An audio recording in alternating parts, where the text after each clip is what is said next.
Hi, everybody. I'm Bill Sanders, and this is Watch Art Sci, the art and science of watch collection. Today's topic is, I call it brand Nazis. A few years ago, probably several years ago, when Jerry Seinfeld had his show, he had this one episode called The Soup Nazi. And the Soup Nazi was this guy who made this wonderful soup. Everybody wanted his soup.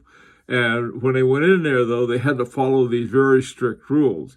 You went in, you picked out the soup, you couldn't have any kind of variation, you couldn't have any questions, and then if you did, you said, no soup for you today.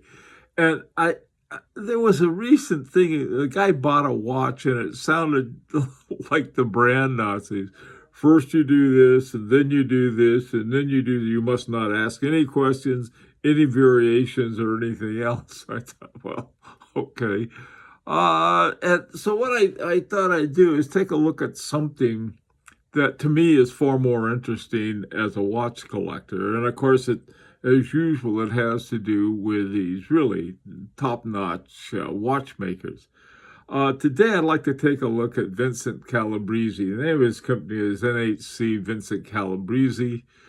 And the watch is Chronos. I've had this watch up a few times on High Horology Lounge, and there's a reason for it. And let me talk about it as something you'd never find in 1,000 years in one of the popular brands. Well, for a lot of reasons, but to me, it represents the kind of creativity that you almost never find in your mainstream brand watches. I think a bunch of accountants sit around and maybe they let in an artist or two, but not too much. So as a result, the watches have a lot of sameness to them and not a lot of surprises, at least as far as I can see. And of course, they're madly popular and people pay a lot of money for them. I have some of those, so I'm not immune to it. But this one, I thought, now this is different, about as different as you can get. And Vincent Calabresi is one of the co-founders of the AHCI, the Independent Watchmakers, which only allows the very best of the best watchmakers who actually make movements and things like that. Now, this one is stainless steel. It's called Chronos, is the name of it. Chronos was a Greek god who was in charge of time. I'll talk about that a little later. And the woman is one of his daughters. He had 12 daughters for the 12 hours of the half day of the quasi day. Well, we'll talk about that anyway. Now, this watch, it's got a open case back with sapphire in the front and back, and there's the movement is an ETA 2892A2, very common, sort of an old reliable workhorse from ETA. It's automatic.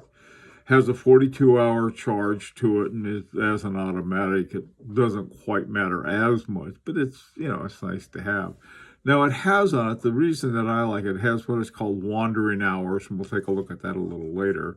The list price is $8,800 Swiss francs, which is pretty close to, that's very close to about $9,000, maybe a little less than that. And they had a limited edition of 100 of these.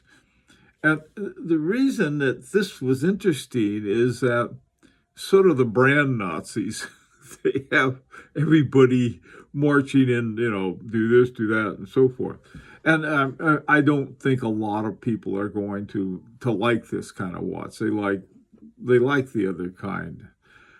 Now, what is horologically what is here, and what Calabresi did was to have the module in there for the jumping hour.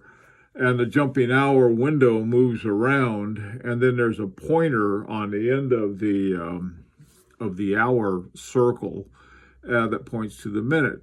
And then in the middle, there's a spinning hourglass. All of this goes back to Chronos dealing with as one of the gods, one of the main gods. Now, the artwork was really interesting. This guy is he's a Japanese, originally from Japan, but he moved to Germany and he studied at the Vienna School of fantastic art school in the art school of thought called Fantastic Realism. And you can see it. These are the drawing of the dial on the upper left up there is from one of the trials when he's working on it. And the kind of thing, you have sort of a fantastic theme with, but realism in terms of the painting himself. That's there's a picture of Shinji Himeno. So that, I mean, it does have that kind of background. Now the story, it also comes with a story. And he, as a chief god he had the hourglass personified time. He was always shown with an hourglass, and his sickle was fate.